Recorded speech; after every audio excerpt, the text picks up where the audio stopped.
दोस्तों, क्या आपने कभी सोचा है कि जो गवर्नमेंट है वो जितना चाहे पैसा छाप सकती है, पर फिर भी ये थोड़े से पैसे ही क्यों छापती है? क्यों ना ये पैसे छाप कर सबको अमीर बना दे। तो हम बात करते हैं कि लिमिटेड अमाउंट में ही क्यों पैसे छापे जाते हैं। लेकिन इससे पहले जान लेते हैं कि करेंसी क्या होती है। तो दोस्तों, पाकिस्तान में जो करेंसी चलती है उसकी अहमियत तभी है जब उसके बदले में आपको कोई चीज़ या सामान दे दिया जाए, और अगर हम इसके बदले में कुछ खरीद ही ना सके तो ऐसी करेंसी का क्या फ़ायदा। पुराने ज़माने में लोग चीज़ों के बदले चीज़ें लेते देते थे। अगर किसी को चावल और किसी को दूध चाहिए होता तो वो आपस में तब्दील कर लेते थे, और फिर बाद में करेंसी बन गई और इसकी अहमियत पैदा की गई। यानी अगर पाकिस्तान की बात करें तो इसके लोग इसकी करेंसी को मानते हैं।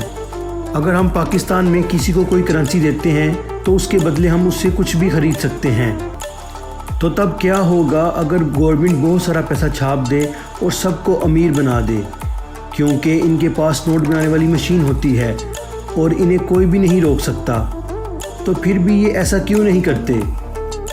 2001 में बिल्कुल ऐसा ही हुआ जिम्बाब्वे में। वहाँ के सदर ने सोचा कि हमारा मुल्क बहुत गरीब है, क्यों ना हम बहुत सारे पैसे छाप कर सारे मुल्क में तकसीम कर दें और सब लोगों को अमीर बना दें। 2001 में उन्होंने बहुत सारे नोट छापना शुरू कर दिए। ढेर सारे नोट छापने के बाद सबको अमीर बना दिया। सब लोग अरबपति बन चुके थे, और फिर यहीं से शुरुआत हुई उनकी बर्बादी की। अगर किसी को सिगरेट का एक पैकेट भी लेना होता तो उसको साथ अपने नोटों का बंडल लेके जाना पड़ता। तो ऐसा क्यों हुआ, इसकी क्या वजह थी? अगर हम कोई सामान खरीदते हैं और हम सब के पास बहुत सारे पैसे हैं तो उस सामान की डिमांड बढ़ जाएगी और उसकी सप्लाई कम हो जाएगी और ऑटोमेटिकली उसकी प्राइस बढ़ जाएगी। ऐसा ही हुआ कुछ जिम्बाब्वे में। अगर किसी को ब्रेड का एक पैकेट लेना होता तो उसको अपने साथ बहुत सारे नोटों के बंडल लेकर जाना पड़ते। हाँ, ये बात सच थी, वहाँ सभी लोग अब अरबपति बन चुके थे, लेकिन 10 लाख में आप बस एक ब्रेड ही खरीद सकते थे। ये बात यहीं पर ख़त्म नहीं हुई। उन्होंने 2002 से लेकर 2008 तक बेशुमार नोट छाप दिए थे। उन्होंने 10 लाख और 10 करोड़ तक का नोट छाप दिया, क्योंकि कीमतों में इतना इजाफा हो चुका था कि उन्हें बड़ी मालियत के नोट छापना पड़े। लेकिन बड़ी मालियत के नोट छापने के बावजूद कीमतों में कमी ना आई।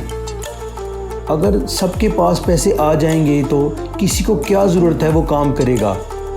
अगर आपके पास पहले से ही बहुत सारे पैसे मौजूद हैं तो आप भला क्यों काम करेंगे। ऐसा ही कुछ हुआ वहाँ भी। जो डिमांड थी वो बढ़ गई थी और चीज़ें बनना कम हो गई थी। लोगों के पास बहुत सारे पैसे तो मौजूद थे, लेकिन अब कोई काम नहीं कर रहा था, इसीलिए जो चीज़ों की प्राइस थी वो बढ़ गई थी। $1 की कीमत जिम्बाब्वे में लाखों से आगे तक जा पहुँची थी। लोग भूख से मरने लगे थे। कहा जाता है कि उस वक़्त जिम्बाब्वे में वर्ल्ड वार के बाद वाली सूरत हाल पैदा हो गई थी।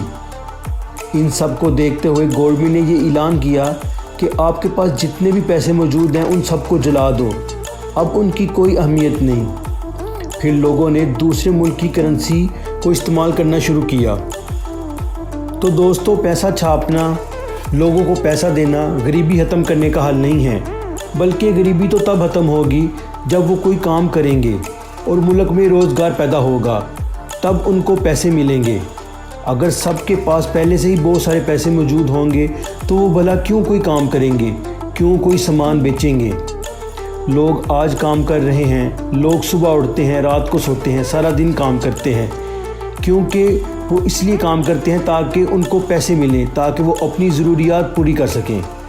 तो यही वजह है कि किसी भी मुल्क की गवर्नमेंट सिर्फ महदूद हद तक ही नोट छापती है, बिला ज़रूरत नोट नहीं छापती।